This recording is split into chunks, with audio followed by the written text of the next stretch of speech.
This is quite a hard question because they actually haven't given us um, the first n numbers. They just told us that we're going to be using the first n numbers. So before we even get started on this question, we need to know what the nth number actually is. So what I'm going to do at the top is I'm going to write down what the odd numbers are. And what the odd numbers are is 1, and then we've got plus 3, and then we've got plus 5, and then we've got plus 7, and then we've got plus dot dot dot plus. And I don't know what the nth number is, but I do know the sum of these numbers is equal. I have to show it's equal to n squared. Now, all I know is that I'm looking for the nth number, the term there at the very end. And what I notice, it's an arithmetic series. And I notice that a is equal to 1. I know the common difference is equal to 2. And the number of terms is equal to n. And I know that Tn, the nth term, is equal to a plus n minus 1 on d. So therefore the nth term is going to be 1 plus n minus 1 times the common difference, which is 2. So therefore, working it out, that Tn is equal to 1 plus 2n minus 2. So Tn is equal to 2n minus 1. And that's what makes this question very, very hard. So it's a mixture of arithmetic and proof by induction. So that in itself will yield quite a lot of marks.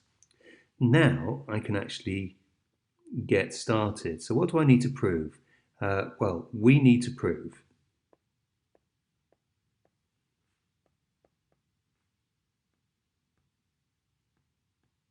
that 1 plus 3 plus 5 plus dot dot dot, and then we're going to write the nth number, and the nth number is 2n minus 1 is equal to n squared. This is what we've got to prove by induction. So step 1, I need to show it's true for n equals 1. So step 1, use the English, need to show true for n equals 1. So the left-hand side, when n equals 1, it's purely making reference to the very first term. So the left-hand side is equal to 1. The right-hand side is equal to n squared. And of course, n squared is being replaced by, n is being replaced by 1. So 1 squared is equal to 1. So what do we end up with? Well, we end up with left-hand side is equal to right-hand side, therefore shown true. Now, it's a bit squished. I apologize for that. You need to spread it out a little bit more when it comes to the real exam. I'm sure you'll be given more space as well. Step 2. Assume true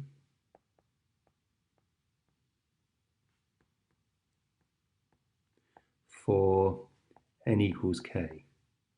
Therefore, we're assuming that 1 plus 3 plus 5 plus dot dot dot plus 2k minus 1 is equal to k squared so we're assuming is true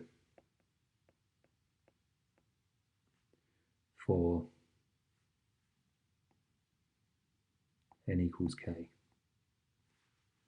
Okay, so that's now done. So that's step 2 done. Again, my apologies for squishing it a little bit. Let's just so now what we're doing is we're going to do the last part of the proof. Step 3.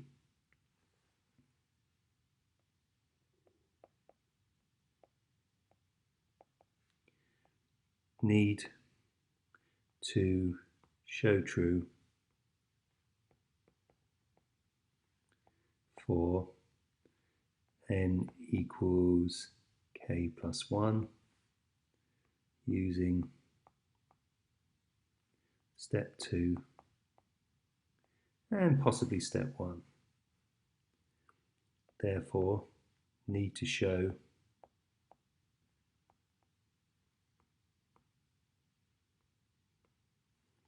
that 1 plus 3 plus 5 plus dot dot dot plus 2k minus 1, that's step 2, and we need to go one more on. Now, it's going up in 2s, so if I go up in 2s, then the next term is going to be 2k plus 1. And we have to show that this is equal to k plus 1 all squared is true. Just completing the sentence, need to show that this thing here is true. So, left-hand side, this is going to be tight. This is the proof bit.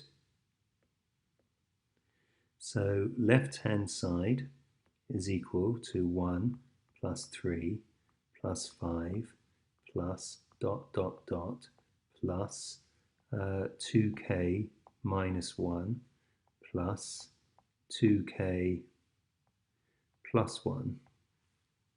Now, let's get the highlighter out. So I'm highlighting step 2. So there's step 2. And we know that step 2 is equal to k squared. So therefore, the left-hand side is now going to become k squared plus 2k plus 1. And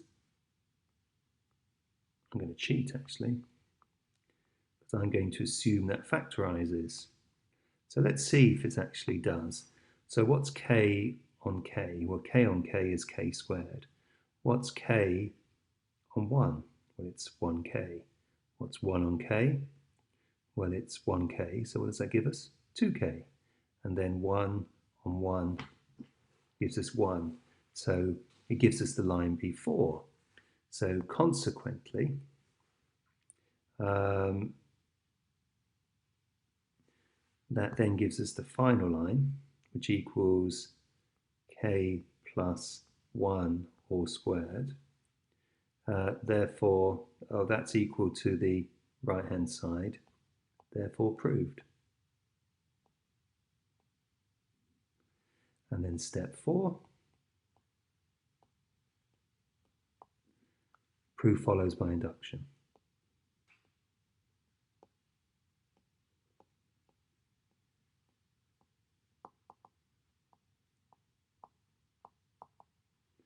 Okay, that's very good.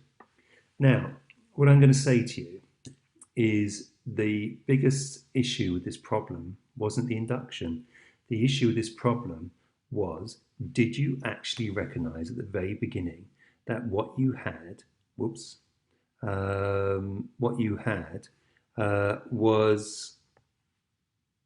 an arithmetic series?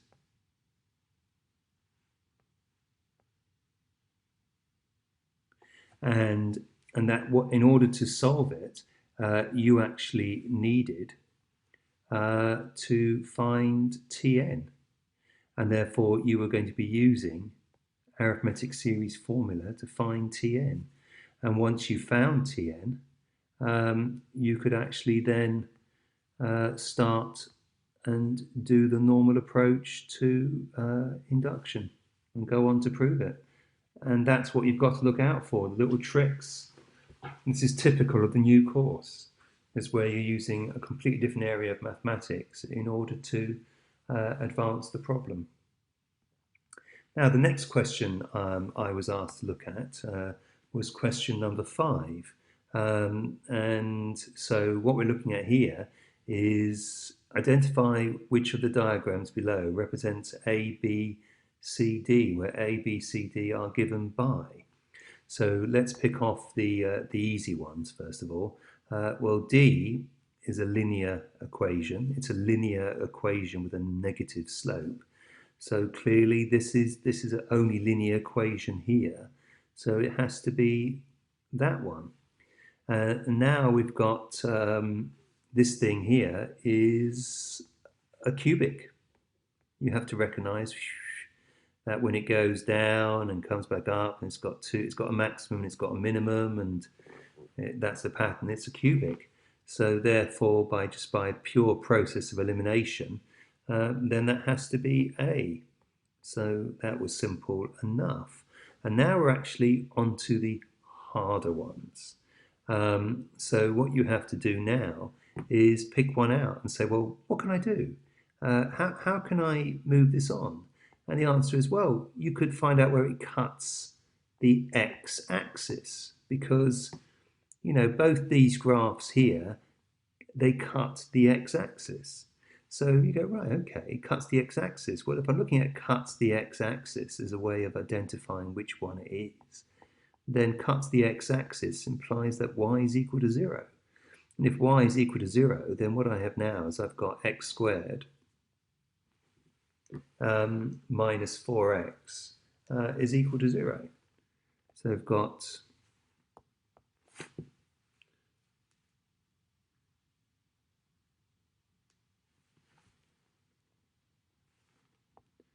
my pen is playing up.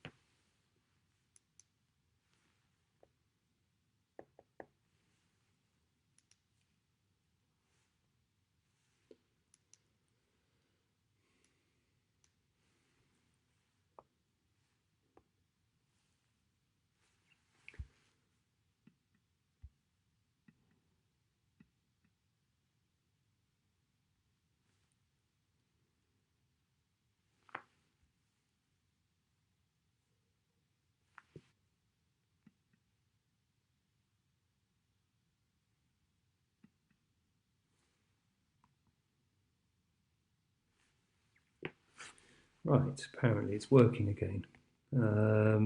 Whatever caused that, apologies for the break in transmission. And let's get back to here. So I'm looking at y is equal to 0. So you've got to start thinking outside the box, not, oh God, I'm stuck. It's actually, what do I know? So as I said to you, we're looking at, oh, can I actually cut the, oh yeah, they cuts very different places. How do I solve this? Well, I factorize. So I end up with that.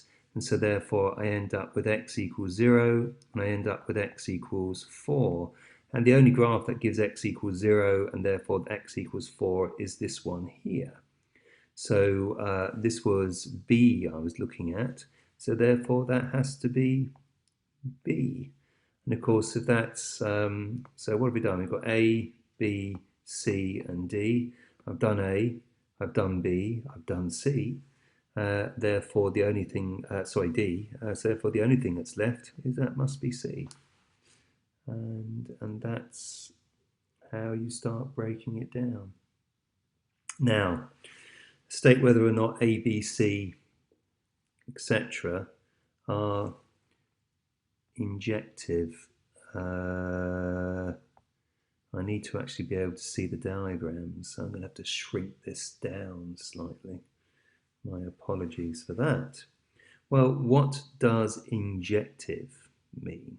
Come on, what's the formula for injective? You should be shouting it out, and if you're not shouting it out, then you need to go back and look at the tests from last year. So injective means it has to pass the horizontal line test. That's one way to look at it. Horizontal line test.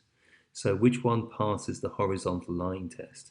And what do we mean by the horizontal line test? We mean that when we draw a horizontal line, it can only cross that horizontal line once. So clearly, let's just draw a horizontal line, because I'm not standing in the classroom in front of you, so I'm going to have to do a visual aid. So what I'm going to do now, I've got my horizontal line down there. I suppose what I ought to do is make it stand out a bit. So we choose it to be a red colour. And now what we're going to do is we're going to slide it into position. And there you go. Look at that. See, well, that doesn't pass the horizontal line test. It cuts in two places. It cuts once and it cuts twice. So graph C, does it pass the horizontal line test? And the answer is no, it doesn't. So therefore, it definitely isn't going to be injective. So then we look at D and say, yep, it's fairly obvious if I slide that red line up and down that it will pass the horizontal line test. So D certainly passes it. Certainly A and B don't. Now, don't forget another definition of injective is that a graph is always increasing or always decreasing. And the only one there that is either always increasing or always decreasing is D. So there's different ways of actually identifying which one it is. So that's question 5 done. So now we're going to move on to question number 8, where someone asked me to do the whole question.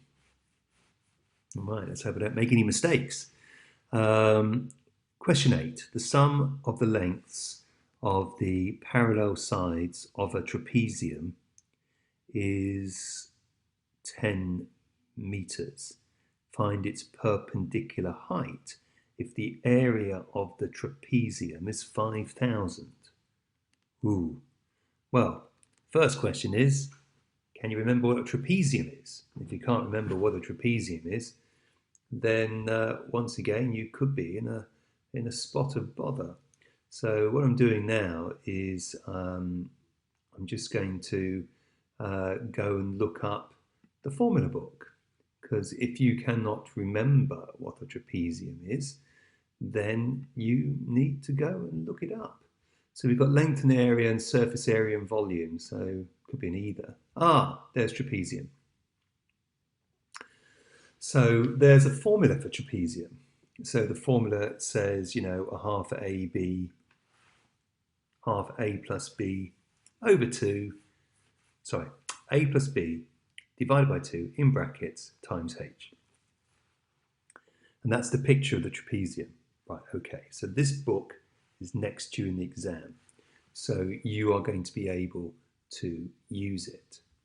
Now, unfortunately, I don't know how to have that book up and running next to this one. So I'm going to apologise straight away if I don't quote the formula properly. I can't remember whether it's B at the bottom or the A at the top, or A at the bottom and B on top. But it doesn't matter. So there's my H, and the area is equal to A plus B over 2 inside brackets times H. Well, what's special about A and B? Well, A and B are the parallel sides. So the question over here said the sum of the lengths of the parallel sides is 10. And oh look, what have we got here? We have got the sum of the parallel sides. So it's a trick question. So we know that A plus B is equal to 10. We also know that A, the area, is equal to, a bit mean of them, the area is, for goodness sake, my pen is playing up again. We know that the area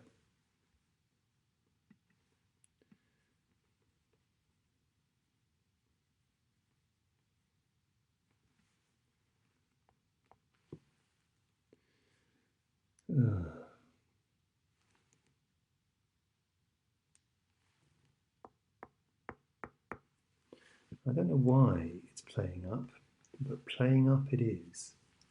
So I'm just going to give it a few seconds and carry on with the problem. Sorry about this. If you want to go and make yourself a cup of tea and come back in a few minutes, you are more than welcome. While we try and deal with this minor technical difficulty.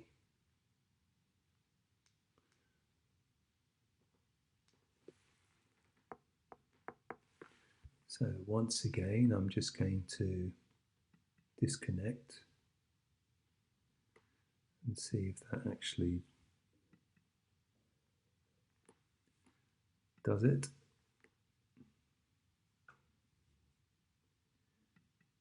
And reconnect and see if it works. Apparently not.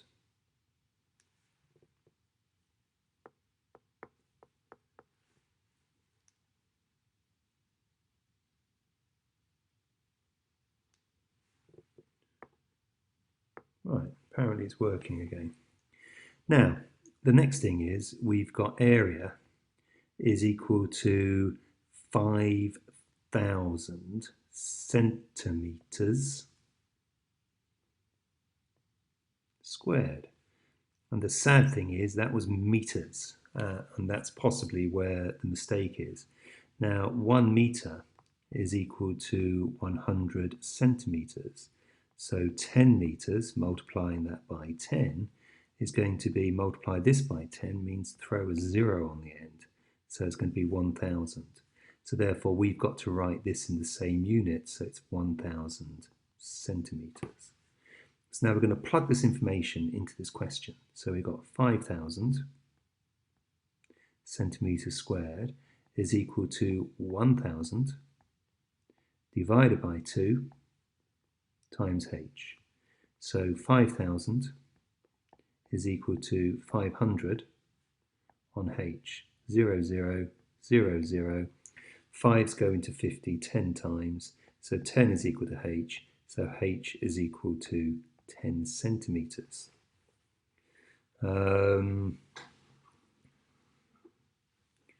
Doesn't say what it wanted it in, meters or centimeters, so either will do.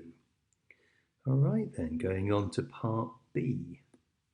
The net of a cone consists of a circle and a sector.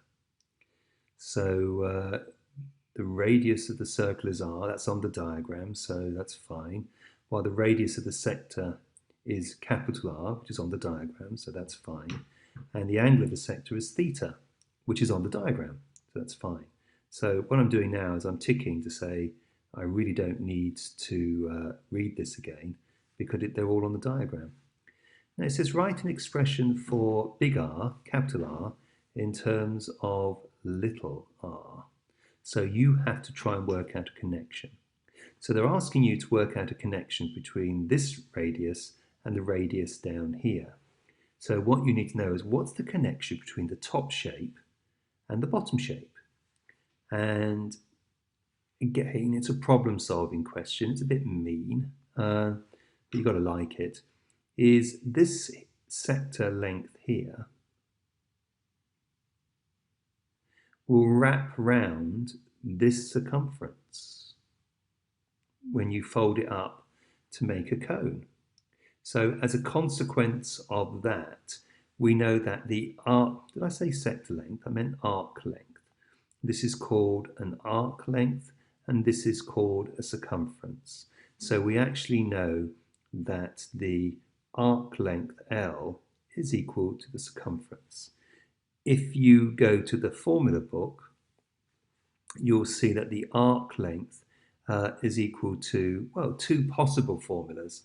So you need to read what the question is making reference to. And it says the angle's in radians. So the arc length L is going to be a radian formula, which from the formula book is L equal to r theta. That's from the formula book. So we need to be very careful because the radius for this shape is not small r, it's capital R. So we now know that the length of this arc here is equal to capital R on theta. Now, the circumference of a circle, I think in the formula book is called the length of a circle, is equal to 2 pi little r. This is working out rather well because the radius here is little r. So we now have that from above, that's r theta, and this is 2 pi little r. And the question is, find an expression for r, which means we're dividing both sides by theta. So capital R is 2 pi r over theta. So that's the end of that part of the problem. So we progress on to C on the next page. Hence, write an expression for the area of the sector in terms of little r. So we need to use the piece of information from the previous page. So we know that r is equal to 2 pi r over theta. So r is equal to 2 pi little r over theta from the previous page. We want the area of a sector. Now don't forget, area of a sector has to be in radians. So what is the area of a sector in radians? And well, can you remember? Because if you can't remember, once again, you have to go and look it up.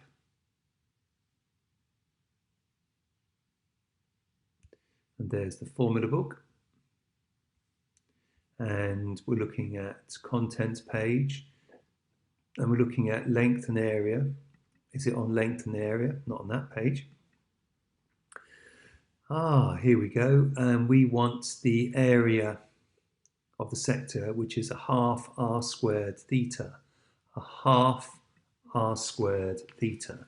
So the area is 1/2 little r squared theta. Now be careful, because if you go back and look at the picture, you'll discover that the radius, once again, is equal to capital R. So the area of our sector is 1/2 on capital R squared theta. But we know that capital R is 2 pi r over theta.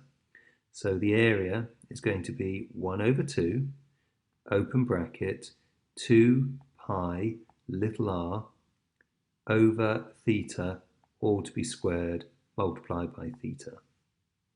So I need to work this out up here. So area is going to be equal to 1/2. And now we're going to square each bit. So 2 squared is going to be 4. Pi is going to be pi squared. R is going to be squared. And theta is going to be squared. Don't forget to do brackets first. And then there's a theta on the outside. So now we're doing the tidy up line. 1/2 of 4 is 2. So you've got 2 pi squared r squared. And a theta is going to cancel with one of the thetas on the bottom, leaving us with 2 pi squared r squared over theta. What is the total area of the net of the cone in terms of little r?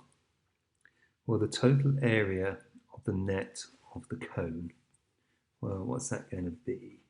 Well, it's going to be the total area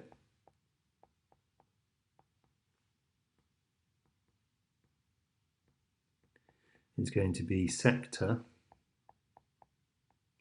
plus circle. Now, again, you go back and you look at the formula, and the area of a circle is pi r squared. Of course, this is the radius of this circle is small r, so it's pi r squared. So the area of these, oh, for goodness sake, the pen's not working again. Very frustrating.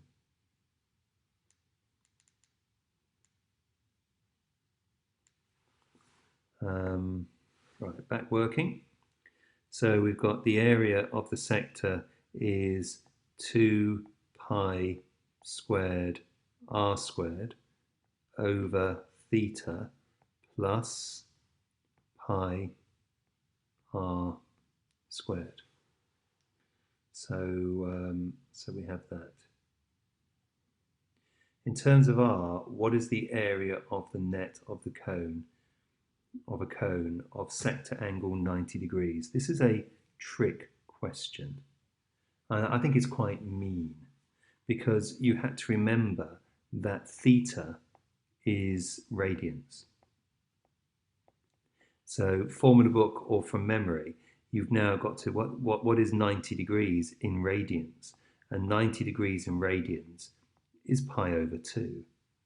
And you know, once again, if you do not remember that, then you need to be looking at the formula book, and you need to be going to the trigonometry page. And if you go to the trigonometry page, you will see there's 90 degrees, and what's the equivalent form in radians? The equivalent form in radians is pi over 2. So you've got to use the formula books in order to advance you on. So I'm looking for total area. So total area is going to be 2 pi squared r squared divided by theta. Well, theta is now going to be divided by pi over 2 plus pi r squared. What's the rule when you divide it by a fraction? Come on, shout it out, I can't hear you. It's turn the fraction upside down, turn this fraction upside down, and multiply. Easy enough to remember. 2 pi squared r squared, and then turn the fraction upside down and multiply. Yes. Sorry, I was taught by my granny. She didn't have a deep voice. Just not very good at imitating my granny. Right, 2 times 2 is 4. 4 pi r squared. 4 pi r squared plus another pi r squared. So what's the overall answer? 5 pi r squared. And we move on. What value of theta gives a net surface area of 10 pi r squared? Okay, so we write down the formula. So the formula is 2 pi squared r squared over theta plus pi r squared. And what did they give us as a value? They gave us A. They gave us the total surface area. They gave us A is 10 pi r squared. So 2 pi squared r squared over theta plus pi r squared is equal to area, but area in this case is 10 pi r squared. So now I'm going to bring that pi r squared over and take it away. What's the answer? Come on, I can't hear you at the back. And the answer is going to be 10 pi r squared minus pi r squared, giving us 9 pi r squared.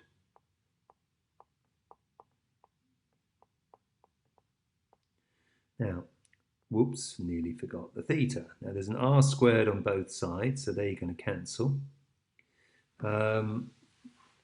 And there's also a pi on both sides. If I cancel the pi here, I can cancel one of the pi's here, leaving me with 2 pi over theta. So I've got 2 pi over theta is equal to 9. I can now multiply both sides by theta. So I'm going to end up with 2 pi is equal to 9 theta. I'm meant to be finding theta, so I now divide both sides by 9. If I divide both sides by 9, I get theta is 2 pi over 9. Okay, I know I've skipped a line, but it was getting a bit tight on space. I'm sure you can puzzle the next bit out yourself. So that was the end of number 8.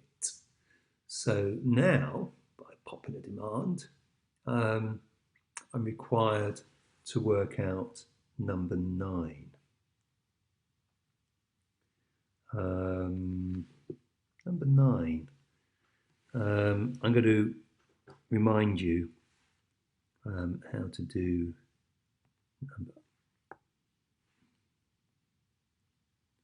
number 9. Whoops, that was a little bit too small. Ooh, that's a little bit too big. Oh well, we'll give it a go. Okay then, so question number 9, what do we got? We've got S is equal to 12 t minus 2.4 t squared. I know that I've got S. After distance, I know velocity comes next. After velocity comes acceleration. I also know that when I'm moving down, I am differentiating with respect to time. So I now know when I differentiate this, that this is V, differentiated 12t, the t disappears, and I'm just left with 12. This one is multiplied by the power. So multiply by the power, so it's going to be 4.8, and then put the power down 1. And then finally, if I work out acceleration, I've got to differentiate it again. Differentiate 12 as 0, so the acceleration is minus 4.8, which is probably not needed, but I shall work it out anyway. Now, it says here, part 1, once I've done that working out, because I recognize it was a question which is involving distance, speed, acceleration, and time, and this is the method for doing it. So then it says, hey, work out the speed of the object after 1.25 seconds. So I know now that t is equal to 1.25, and I know that speed, v, is equal to 12 minus 4.8 on t. So I know that v is equal to, so I know that v is equal to 12 minus 4.8 on 1.25. Time to reach for a calculator, find the calculator. So 12 minus, always handy to turn it on, 12 minus 4.8, open bracket 1.25, close bracket, press equals, the answer is 6. So the speed is 6. Do not lose unnecessary marks. It's meters and it's in seconds. So it's meters per second. Moving on. How long does it take for the object to stop? Well, for an object to stop, it means it's not moving. So object to stop means v is equal to 0. So they're actually saying, we know that v is equal to 0, so can you please work out what time is? So once again, we quote the formula, v is equal to 12 minus 4.8t. We know that v is equal to 0, so v is equal to 0. So therefore 0 is equal to 12 minus 4.8t. So now bring the 4.8t over. 4.8t is equal to 12. T is equal to 12 divided by 4.8. So t is equal to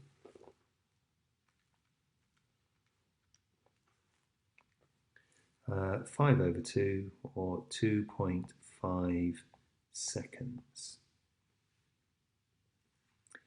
I was asked to do all of number 9.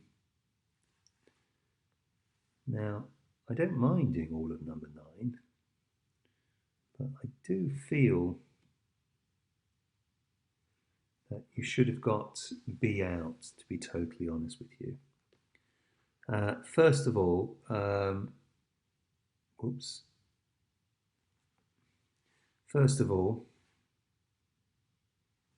you've got using first principles. So the formula for first principles, which is going to get you marks straight away, is dy dx equals the limit as h tends to 0 of f of x plus h minus f of x all divided by h. So that, I'm afraid, at this stage, you should have learnt. If you're not stuck on various parts, I would appreciate if you didn't ask me to do them.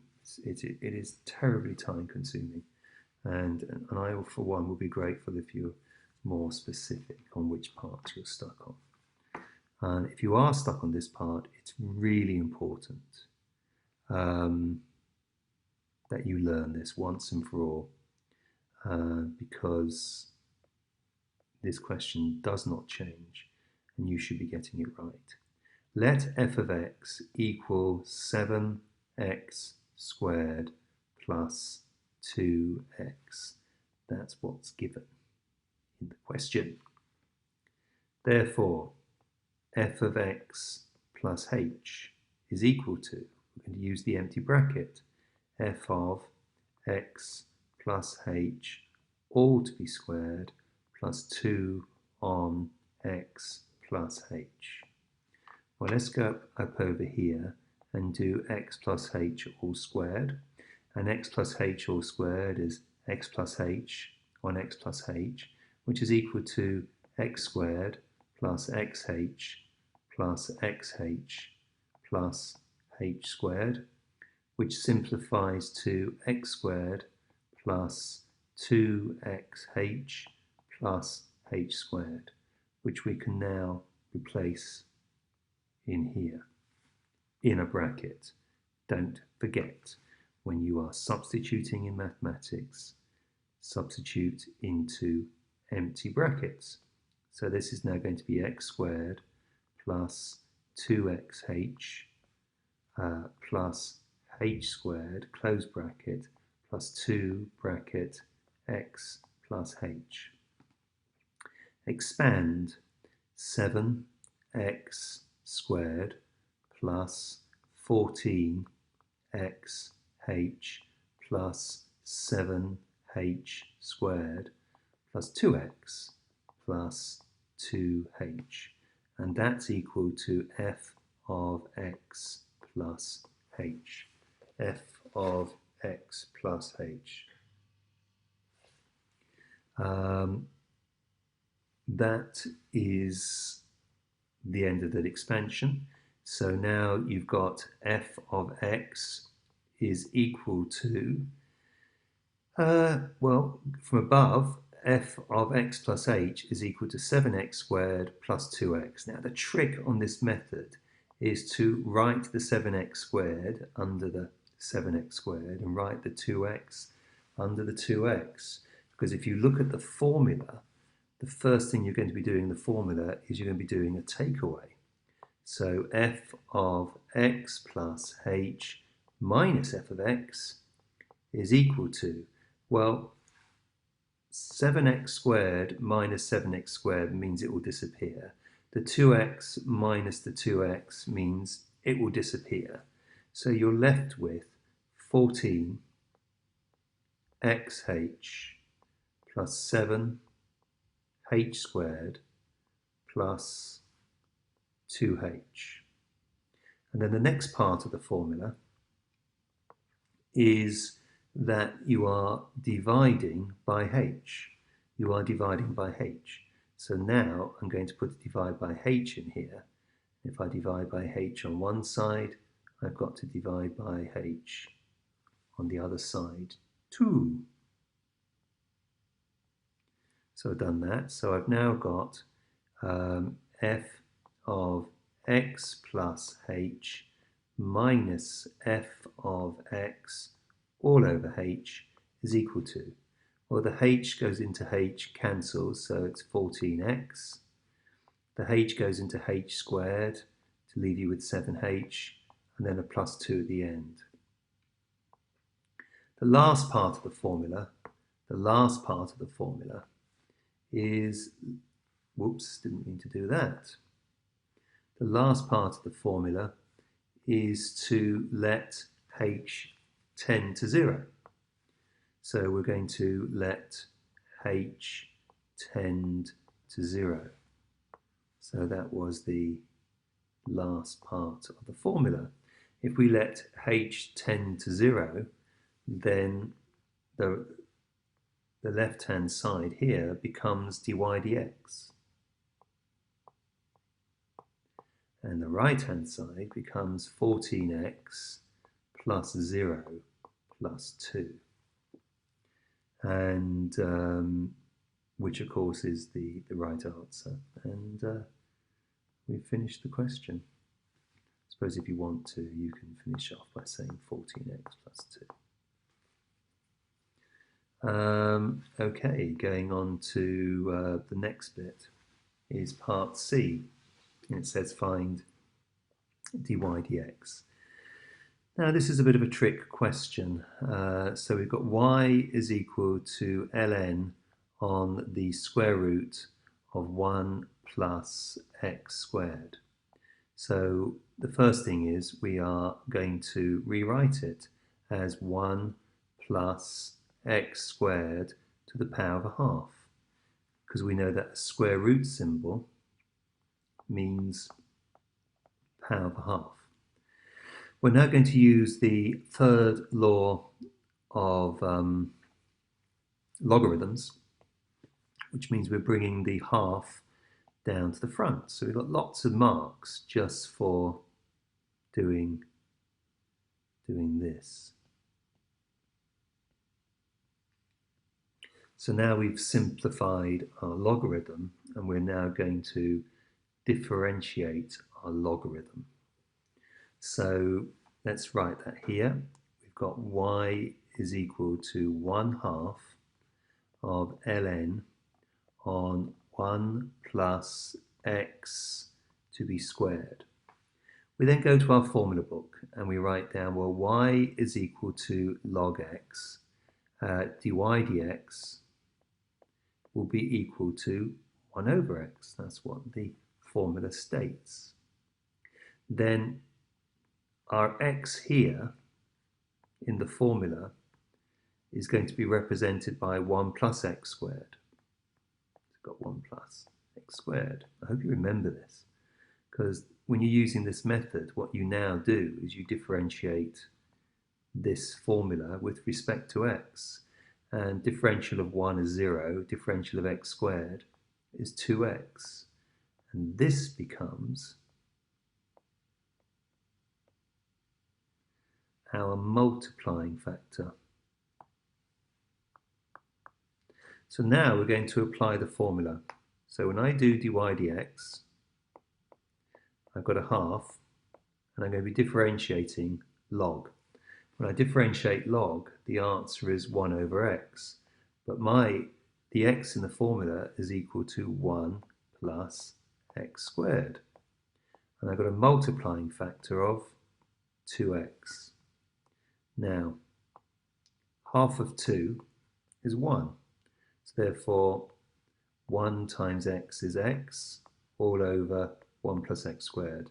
That's quite a difficult problem. And if you want some extra questions on this to practice, then please come back to me if you can't find them in the textbook. Okay then. Okay, they want us to find P, Q, R, and S. So what have they actually told us? They've told us 4 different things. First of all, let's write down all the instructions. They've given us a maximum. What's the definition of a maximum? A maximum is dy by dx is equal to 0 when x is equal to 0. And that's what a maximum I got from there, and the x equals 0 I got from there. They also mentioned a point of inflection at 1, 4. Well, the definition of a point of inflection is the second derivative, d2y by dx squared is equal to 0 when, let's remind you, the point of inflection is at x equals 1. When x equals 1. What else have they told us? They've also told us from here something else. They've told us when x equals 1, y is equal to 4. And they've also told us from here, when x equals 0, y is equal to 6. Now, my preference is I start off with x's and y's first, and then I do dy dx, and I finally do d2y by dx squared. So that's what I'm going to do here. So since I've used x and y's in my chat, I'm going to replace the f of x by y. So I've now got y is equal to px cubed plus qx squared plus rx plus s. X equals 0, y equals 6. That's what I'm going to use first. So I've got 6 equals, well, x is 0, so it's p on 0. It's going to be 0. Q on 0 plus r on 0 plus s. So what does that leave me with? From this bit of information here, that leaves me with s is equal to 6. So I'm going to write that in the margin here, and I'm going to be using it within the next part of the problem. S equals 6. First one down. So we're now going to use when x equals 1, y equals 4. So we've got y is equal to p x cubed plus qx squared plus rx plus s. Now I know that from the asterisk on the other side that x equals 1 when y equals 4. So 4 equals p on 1 to be cubed, and 1 to be cubed is 1, plus q on 1 to be squared is 1, plus r on 1 plus s. Well, s is equal to 6. So p on 1 is p plus q plus r plus 6 is equal to 4. So p plus q plus r, bring the 4 over, bring the 6 over, becomes a minus 6. 4 minus 6 is minus 2. Sorry about skipping lines, but don't do that in the exam. Show the working out. I just want to speed this up slightly. Let's hope I don't muck it up. So now I need to differentiate it. So let's do this in blue so it stands out a bit. So you've got y is equal to px cubed plus qx squared plus rx plus, well, s is 6. So now I'm going to differentiate this. So dy dx is equal to 3px multiply by the power, put the power down 1, multiply by the power 2q, put the power down 1, so it becomes x to 1. That becomes plus r, and the 6 disappears. I'm going to differentiate it a second time, d2y by dx squared. So bring the 2 to the front, it's going to be 6px. The x disappears, so it's 2q. R is a constant, so it just becomes 0. Now, I'm going to use the dy dx formula first. So I'm going to use the dy dx formula first, and I'm linking it with the dy dx formula up here. So, find some space to throw it into. So throw it into here.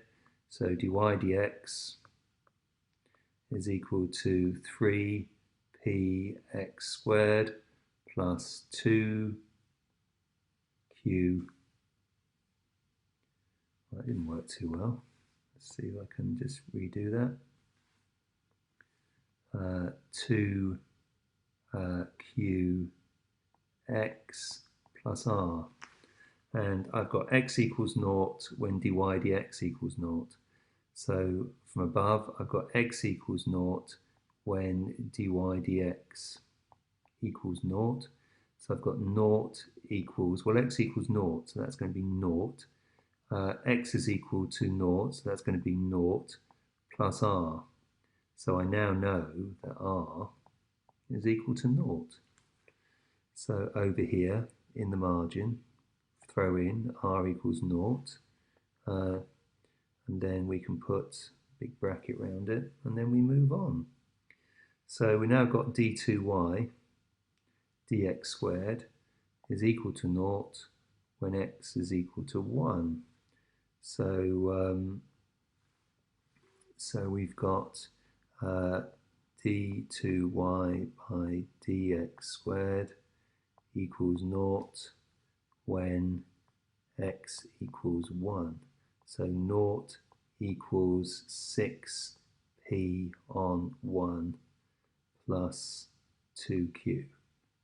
So 0 equals 6p plus 2q. So we could divide everything by 2. So 0 equals 3p plus q. So what else do we know? Well, we also know that r is equal to 0. And because r is equal to 0, we can now adjust this one because we now know that r is equal to 0. So we also know that p plus q is, because r is equal to 0, we can forget about it, is equal to minus 2. Now, because that's a plus q and that's a plus q, I'm going to change the sign of this. So it's going to be minus p minus q is equal to 2. And then what I'm going to do is I'm going to bring this underneath. So I'm going to have 3p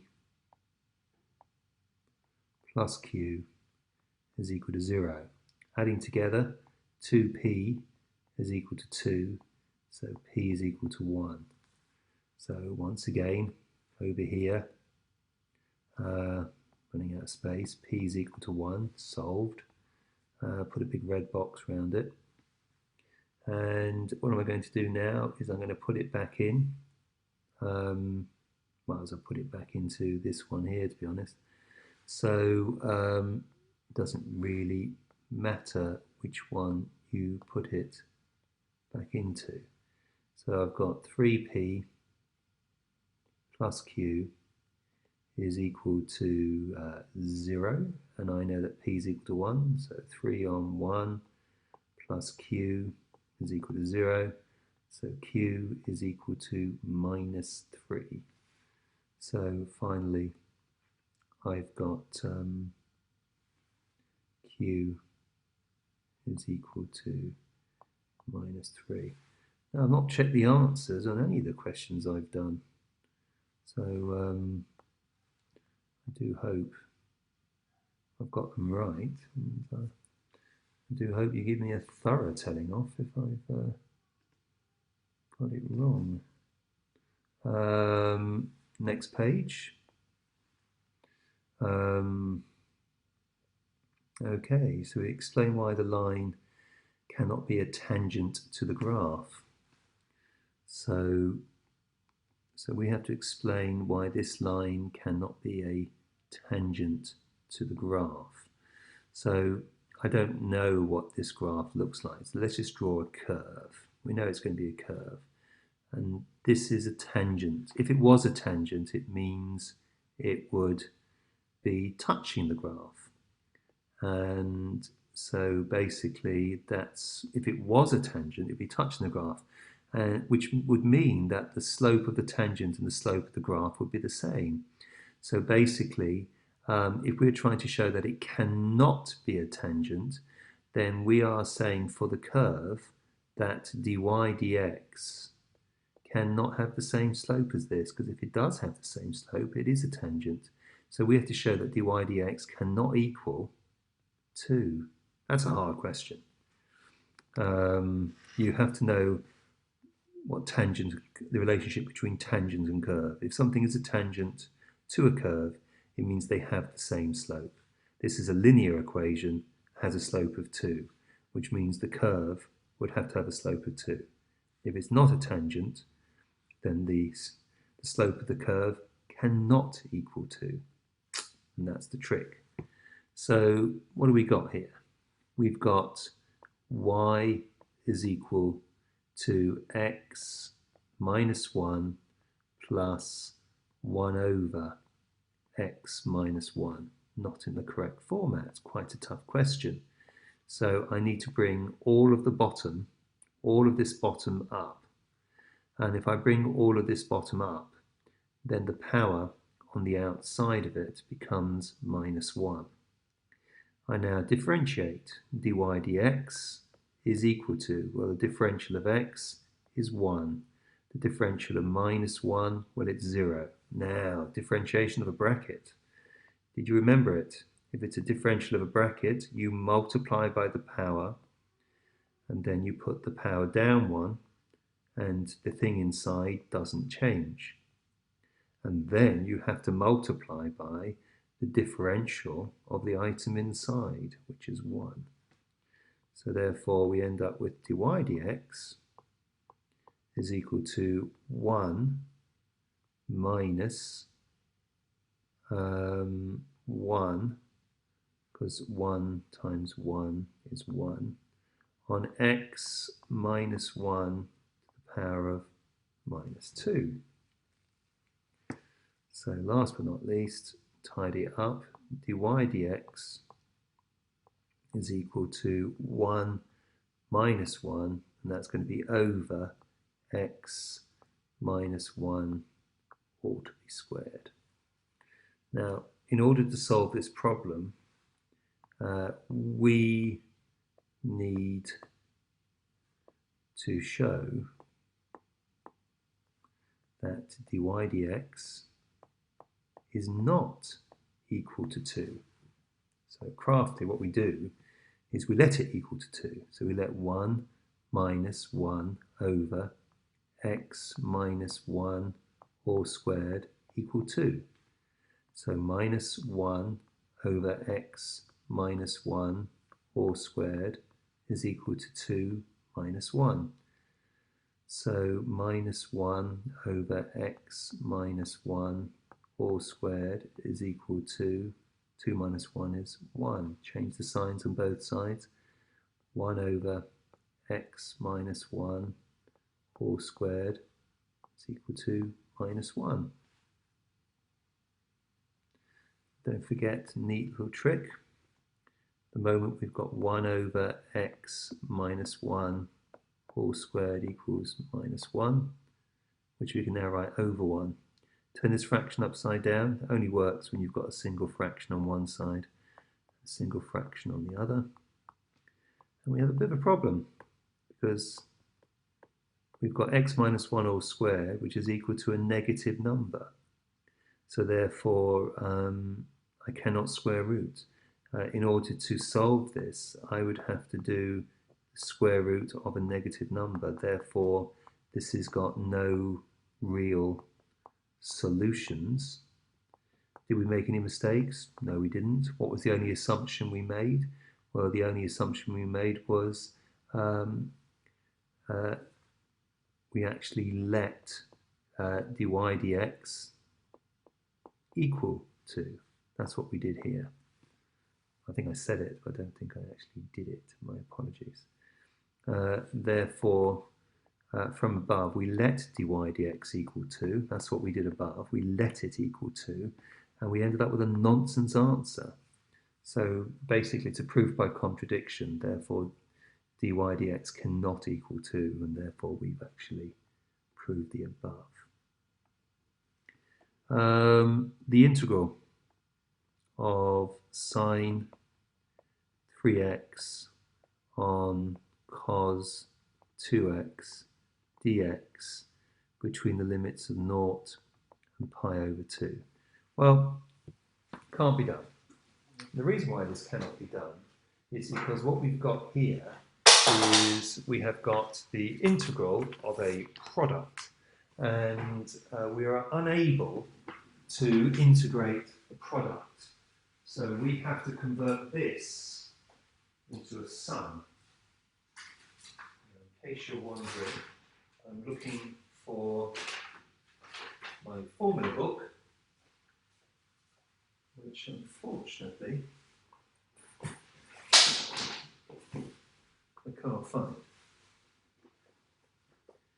I'd appreciate it if you go looking, please, for your formula books at this moment in time and have it ready and open on your page. Because what I'm looking for here is I can't integrate a product. So I have a product which I'm not able to integrate. So I have to convert it into, well, what can I actually work out? What I can work out is a sum or a subtraction. So I need to go, once again, about the third or fourth time now, I need to go to the formula book, looking at my flip charts. Formula book is here, and I'm looking for trigonometry. And I'm looking at trigonometry, and I'm looking for where it says products to sums and differences, and there we are. And the one I'm specifically looking at is, I can't remember. The one I'm actually specifically looking at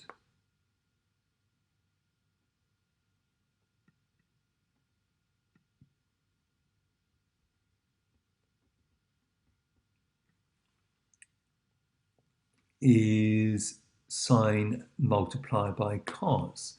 So therefore, sine multiplied by cos, which is this one here.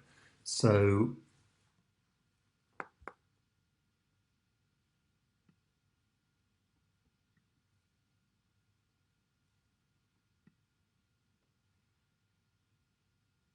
here we go. So I'm looking at sine multiplied by cos, and sine multiplied by cos is 2 sine cos is sine of a plus b, sine of a minus b. So I'm looking at 2 sine cos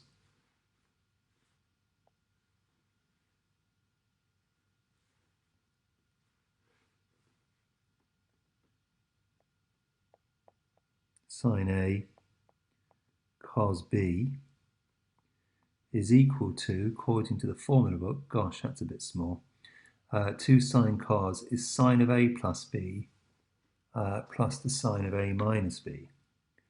So it's the sine of a plus b plus the sine of a minus b.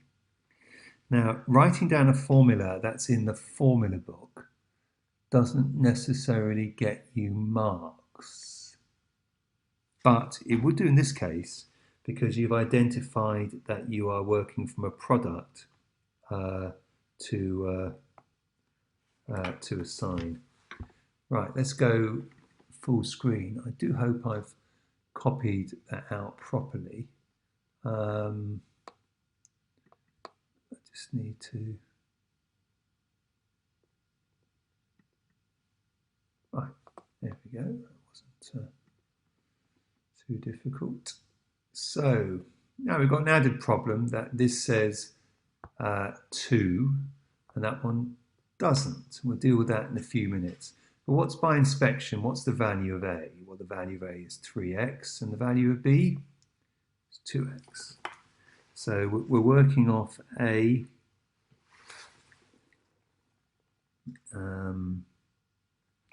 So we're working off A is equal to 3x and b is equal to 2x.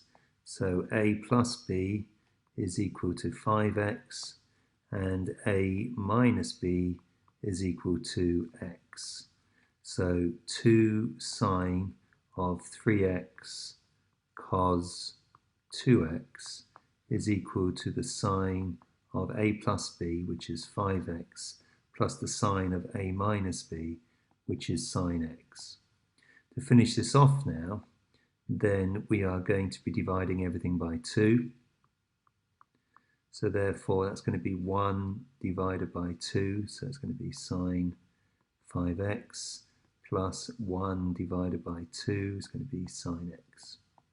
So now we can come all the way back up here and move this on. So it's the integral of 0 pi by 2 of 1/2 of sine 5x plus half sine x dx. So when let's write down here, trying to find a place to write it, sine cos minus sine minus cos. Integrating means we're going up. So if I'm integrating sine, I'm getting minus cos. So I'm integrating sine, and I'm going to get minus cos. So it's going to be minus 1/2 cos 5x. But you have got to remember that when you're integrating and there's a number in front of the x, you've got to remember that you have to divide by that number. So integrate a sine, it becomes minus cos because we're going up the list. So it becomes a minus 1/2 cos x. The number in front of the x is 1, so we divide everything by 1. And then of course we've got limits for this between 0 and pi by 2. So then we do a tidy up line, and tidy up line is minus cos 5x over 10 minus cos x over 2, and the limits are 0 and pi over 2.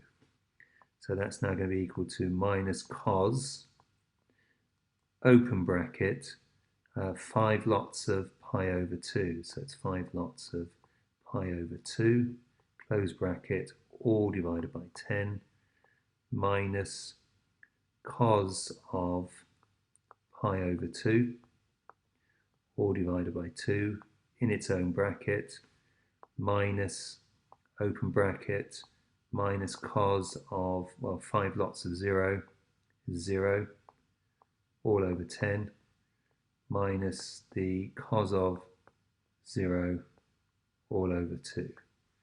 So now we have to reach for the calculator. So we're going to have a fraction button, and then on top minus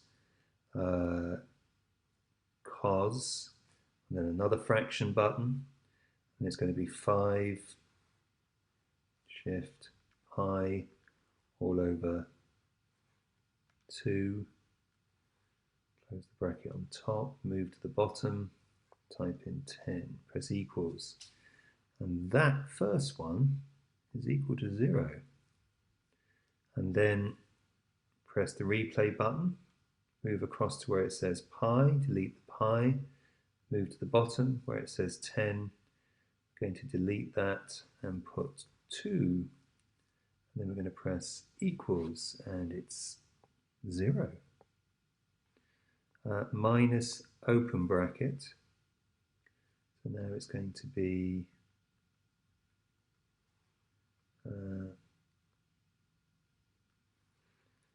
0 on top and 10 on the bottom.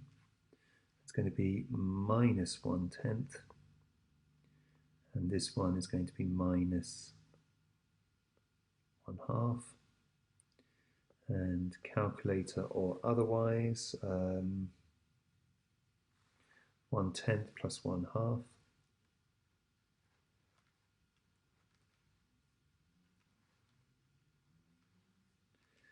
The answer is going to be 6 over 10, and 6 over 10 is 3/5, which should be the right answer.